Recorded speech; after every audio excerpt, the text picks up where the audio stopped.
बिस्मिल्लाहिर्रहमानिर्रहीम। अस्सलाम वालेकुम रहमतुल्लाहि व बरकातहू। जनाब वाला अज असी गल करते पे 1847 के बारे। साडे नाल मेहमान मौजूद हैं। उन्हें 1847 का एक्सपीरियंस किया है। 1847 उन्हें लाई हारवेस्ट हो गई, की खोया की पाया, सारिया गल्लां इन्हां कोलों पुछ के तुहाडे नाल शेयर करते हैं। अस्सलाम वालेकुम। जी वालेकुम की सलाम। हाल है भाईजान? जी ठीक हो? शुक्र खैरियत है? अल्हम्दुलिल्लाह बिल्कुल। अपना जरा तारफ करवा दो। जी ना मेरा वकास समझादा इलाका चक मुबारक है, तहसील बेरा जिला सरगोदा है। जी वकास अमजद साहब, तुसी 1847 लाई हुई है, जी जी की एक्सपीरियंस रहा है? जी बहुत अच्छा एक्सपीरियंस रहा है और किसी मुंजी दा साढ़े एक्सपीरियंस नहीं मतलब इतने खुश ना हो जितने इस तो खुश हो। माशाअल्लाह जबरदस्त है। अच्छा ਇਹਦੇ ਵਿੱਚ ਕੀ ਕੋਈ ਸਭ ਤੋਂ ਆਮ ਜਿਹੜੀ एहतियात करनी चाहिए है? नंबर 1 नंबर 2 या 3? नहीं एहतियात ਇਹਦੇ 'ਚ ਕੋਈ ਵੀ ਨਹੀਂ, ਕੋਈ हम्म, ਇਸ ਨੂੰ ਕਿਉਂਕਿ ਬਿਮਾਰੀ ਕੋਈ ਨਹੀਂ ਪਹੁੰਚਦੀ ਨਾ ਕੋਈ ਇਸ ਵਿੱਚ ਡਿੱਗਣ ਦਾ ਮਸਲਾ ਆਉਂਦਾ, ਇਸ ਵਜ੍ਹਾ ਤੋਂ ਇਹਦੀ एहतियात ਕੋਈ ਨਹੀਂ ਹੈ, ਬਸ ਪਾਣੀ ਵਗੈਰਾ ਖਾ ਦਿਆ और कुछ भी नहीं।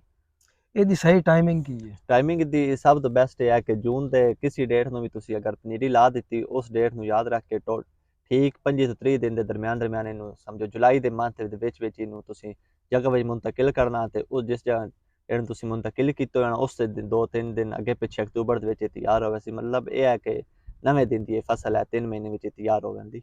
ਠੀਕ ਹੋ ਗਿਆ। ਅੱਛਾ ਤੁਸੀਂ ਜਿਹੜੀ ਫਸਲ ਲਾਈ ਹੋਈ ਉਹਦੇ ਵਿੱਚ ਕੋਈ ਬਿਮਾਰੀ ਨਜ਼ਰ ਆਈ ਤੁਹਾਨੂੰ? ਨਹੀਂ ਨਹੀਂ ਸਾਨੂੰ ਇਹਦੇ ਵਿੱਚ ਬਿਮਾਰੀ ਵਾਲਾ ਕੋਈ ਨਾਮੋ ਨਿਸ਼ਾਨ ਵੀ ਨਹੀਂ ਦੱਸਿਆ, ਕੋਈ ਇਸ ਨੂੰ ਬਿਮਾਰੀ ਨਹੀਂ ਪਈ, ਕੋਈ ਅਸੀਂ ਸਪਰੇਅ ਨਹੀਂ ਕੀਤਾ ਬਈ ਆਪਣਾ ਸ਼ੌਕ ਤੋਂ ਜੇ ਬੰਦਾ ਤਿਆਤਨ ਕਰ ਦੇਵੇ ਉਹ ਵੀ ਨਹੀਂ ਕੀਤਾ, ਕੋਈ ਬਿਮਾਰੀ ਇਸ ਨੂੰ ਨਹੀਂ ਪਈ। ਇਹਦੇ ਡਿੱਗਣੇ ਦਾ ਕੀ ਚਾਂਸ ਹੈ? ਅਕਸਰ ਡਿੱਗਣ ਮੁੰਜੀਆਂ ਦਾ ਡਿੱਗਦੀਆਂ ਨੇ ਤੇ ਡਿੱਗਣ ਦਾ ਤੁਹਾਨੂੰ ਸੌਖੀ ਜੀ ਮਿਸਾਲ ਦਿੰਦੇ ਆ ਸਾਡੇ ਇਲਾਕੇ ਚ ਹੁਣ ਜਿਸ ਨੂੰ ਐਸਰੂਟਾ ਕਾਨਾ ਦਿਨ ਉਹ ਇਹਦੀ ਮਿਸਾਲ ਲੈ ਲਓ ਕਿ ਉਸ ਬਰਾਬਰ ਇਹਦੀ ਮਜ਼ਬੂਤੀ ਹੈ, ਡਿੱਗਣ ਵਾਲਾ ਕੋਈ ਮਸਲਾ ਹੀ ਨਹੀਂ ਇਹਦੇ ਵਿੱਚ। ਔਰ ਬਾਕੀ ਜਿੱਦੇ ਫਿਰ ਕੋਈ ਨਸੀਹ ਮਾੜੇ ਨੁੱਦੀ ਹੈ ਡਿੱਗਣੀ। ठीक हो गया। अच्छा बाकी ये दसो कि कितनी है फिर थोड़ी एवरेज आ गई? ਸਾਡੀ 1 ਏਕੜ ਚ 9 ਮਣ ਹੋਈ। माशाल्लाह जबरदस्त है।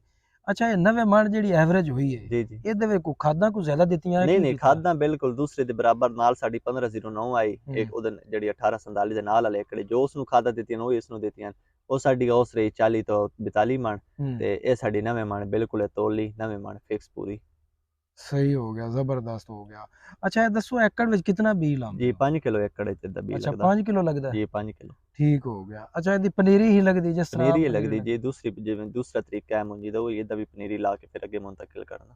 ਠੀਕ ਹੋ ਗਿਆ। ਪਾਣੀ ਦੀ ਕੀ ਪੋਜੀਸ਼ਨ ਹੈ? ਜ਼ਿਆਦਾ ਪਾਣੀ ਲੈਂਦੀ ਹੈ? ਨਹੀਂ ਜ਼ਿਆਦਾ ਪਾਣੀ ਕੋ ਨਹੀਂ ਬਸ ਦਰਮਿਆਨੇ ਹੀ ਹੈ, ਇਹ ਹੈ ਵਿੱਚੋਂ ਪਾਣੀ ਸੁੱਕੇ ਨਹੀਂ ਬਸ ਥੋੜਾ ਥੋੜਾ ਉਂਗਲੀ ਦੇ ਬਰਾਬਰ ਰਿਹਾ ਰਹੇ। ਉਂਗਲੀ ਤੋਂ ਬਰਾबर पानी जी जी लाजमी हो, पानी पानी लाजमी है, सुकना नहीं चाहिए। सुकना नहीं चाहिए। वो तो बाकी मेरे सुक भी ख्याल जाए अगर इंज को नहीं जगह मतलब जड़ी वत्तर ना आवे दूसरे दिन पानी ला दो हर रोज ही पानी लगता रहे जगह खिलारे नहीं फिर भी कोई नहीं मसला। अगर जड़ी बूटियां आईयां ने ते वो तुसी किस तरह पट्टियां ने? जड़ी बूटियां साडी जगह तो ही कोना ना तकरीबन एक साइड ते जड़ी बन्ने दे नाल आई थोड़ी कूल दे नाल एक नाल ओदे विच होईयां तो स्प्रे जड़ा दूसरी मुंजी चोंदा वही कर दिता। ਇਹਦੇ ਫਿਊਚਰ ਦੇ ਬਾਰੇ ਕੀ ਕਹਿੰਦੇ ਹੋ? जी फ्यूचर इदा बिल्कुल अच्छा है और कोई मुंजी इसनू नहीं पढ़ सकती जड़ा मेरा ज़हन है कि अगर फ्यूचर विच मुस्तकबिल कोई मुंजी चलन वाली है तो ये है क्योंकि इसनू ना कोई बीमारी है ते उस भी इसनू कोई दूसरी मुंजी नहीं पड़दी। माशाल्लाह जबरदस्त है। अच्छा हुन अगो की प्लान है कि कितना एक लेसो तुसी? जी अगो तकरीबन साडी हर साल मुंजी होंदी 10 ਤੋਂ 15 एकड़ ते अगो इंशाल्लाह इस दफे 1 एकड़ ही लाया एक्सपीरियंस के तौर ते अगो इंशाल्लाह सारी यही लाउनी अपनी जितनी भी लेंदे। माशाल्लाह जबरदस्त जबर मतलब तुसी इतने मुतमईन होए हो जी जी सो कि बिल्कुल तुसी मुतमईन कहंदे हो कि अगो जितनी भी ਅਸੀਂ ਮੁੰਜੀ ਲਾਣੀ जी ਅਸੀਂ वो 1847 1847 ਹੀ लानी ਲਾਣੀ। इंशाल्लाह। ਲਓ ਜੀ ਸਜਣੋ ਤੁਸੀਂ ਵੇਖਿਆ ਕਿ ਇੱਕ ਫਾਰਮਰ ਨੇ ਆਪਣਾ ਤਜਰਬਾ ਤੁਹਾਡੇ ਨਾਲ ਸ਼ੇਅਰ ਕੀਤਾ ਔਰ ਉਹ ਫਾਰਮਰ ਕਹਿ ਰਹੇ ਨੇ ਕਿ ਨੈਕਸਟ ਮੈਂ ਜਿਤਨੀ ਵੀ ਮੁੰਜੀ ਲਾਵਾਂਗਾ ਮੈਂ 1847 ਹੀ ਲਾਵਾਂਗਾ ਕਿਉਂਕਿ ਉਹਨਾਂ ਨੂੰ 1847 ਤੋਂ ਬਹੁਤ ਅੱਛਾ ਰਿਜ਼ਲਟ ਮਿਲਿਆ, ਬਿਮਾਰੀਆਂ ਕੋਈ ਨਹੀਂ ਆਈਆਂ, ਡਿੱਗੀ ਨਹੀਂ ਹੈ, ਇਸਨੇ ਐਵਰੇਜ ਬਹੁਤ ਅੱਛੀ ਦਿੱਤੀ ਹੈ। ਸਜਣੋ ਉਮੀਦ ਕਰਦਾ ਹਾਂ ਕਿ 1847 ਦੇ ਬਾਰੇ ਜਿਤਨੇ ਵੀ ਤੁਹਾਡੇ ਕੁਐਸਚਨ ਸਨ ਉਹਨਾਂ ਦੇ ਜਵਾਬਾਤ ਤੁਹਾਨੂੰ ਮਿਲ ਗਏ ਹੋਣਗੇ। ਮਜ਼ੀਦ ਕੋਈ ਵੀ ਜਵਾਬ ਅਗਰ ਤੁਸੀਂ ਕੋਈ ਕੁਐਸਚਨ ਪੁੱਛਣਾ ਹੈ ਤੁਸੀਂ ਜਨਾਬ ਸਕਰੀਨ ਤੇ ਦਿੱਤੇ ਹੋਏ ਨੰਬਰ को ਪੁੱਛ ਸਕਦੇ ਹੋ। ਵਕਾਸ ਸਾਹਿਬ ਦਾ जी ਨੰਬਰ जी ਹੈ। स्क्रीन ते साडा नंबर मौजूद है ना मेरे वालिद साहब नाल बैठे ने नंदा भी ते मेरा भी साडे दो ही नंबर स्क्रीन ते मौजूद है उसने इंशाल्लाह जेड़ी गल पुछनी होवे राब्ता कर सकदे हो।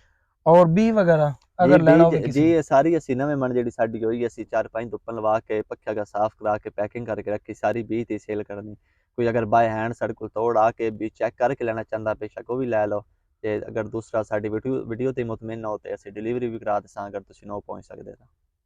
ठीक हो गया। अच्छा ए बी कटाई किवें कराई है? जी कटाई है हाथ नाल ही कराई है क्योंकि असी बी ती सेल करनी आई ते इस वजह तो नाले तजर्बे भी कीता कि हाथ नाल सौखी जमींदी कि नहीं बिल्कुल इंज एक छट्टा मारी हाथ जमी वेंदी आई ते आसानी ना किरण तो नहीं आसानी लग नाल नहीं पाऊँ? नहीं कितदी को नहीं है जदन तक इसनु वाड़ के किसी चीज ते मारना नहीं।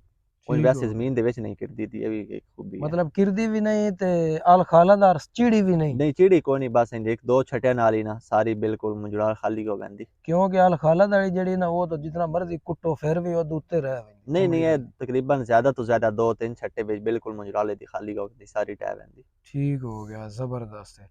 ਠੀਕ ਹੈ ਜਨਾਬ ਜੀ ਵਕਾਸ ਸਾਹਿਬ, ਠੀਕ ਬੜੀ ਹੈ ਜੀ, ਮਿਹਰਬਾਨੀ। ਮਿਹਰਬਾਨੀ। ਲਓ ਜੀ ਸਜਣੋ, 1847 ਦੇ ਬਾਰੇ ਤੁਸੀਂ ਵੀਡੀਓ ਵੇਖੀ, ਉਮੀਦ ਕਰਦਾ ਹਾਂ ਕਿ ਤੁਹਾਨੂੰ ਵੀਡੀਓ ਪਸੰਦ ਆਈ ਹੋਏਗੀ।